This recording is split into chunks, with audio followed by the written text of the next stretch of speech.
તો અમદાવાદથી મહત્વપૂર્ણ સમાચાર સામે આવી રહ્યા છે, જે અમદાવાદમાં ભૂવાઓ પડવાનો સિલસિલો યથાવત છે કે જે અમદાવાદમાં ભૂવાઓ પડવાનો સિલસિલો યથાવત ત્યારે નવા નરોડા વિસ્તારમાં સ્કૂલ પાસે મોટો ભૂવો પડ્યો છે।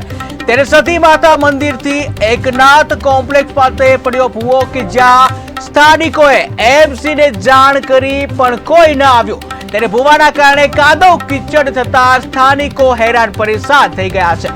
તો મહત્વપૂર્ણ સમાચાર અમદાવાદથી સામે આવી રહ્યા છે કે જે અમદાવાદમાં ભૂવા પડવાનો સિલસિલો યથાવત છે। અમદાવાદમાં ભૂવા પડવો એક સામાન્ય ઘટના બની ગઈ તે રીતના દ્રશ્યો સામે આવી રહ્યા છે। રોજ નવા ભૂવા પડતા હોય છે, ત્યારે વધુ એક ભૂવો પડ્યો છે અમદાવાદમાં કે જ્યાં નવા નરોડા વિસ્તારમાં સ્કૂલ પાસે ભૂવો પડવાની આ ઘટના બની છે, જ્યાં સતી માતા મંદિરથી એકનાથ કોમ્પ્લેક્સ પાસે આ ભૂવો પડ્યો છે। ત્યારે સ્થાનિકોએ એમસીને જાણ પણ કરી હતી, પરંતુ કોઈ ન આવ્યું। ત્યારે ભૂવાના કારણે કાદવ કીચડ થતા સ્થાનિક લોકો હેરાન પરેશાન થયા છે, સ્થાનિક લોકો ત્રસ્ત થઈ ગયા છે।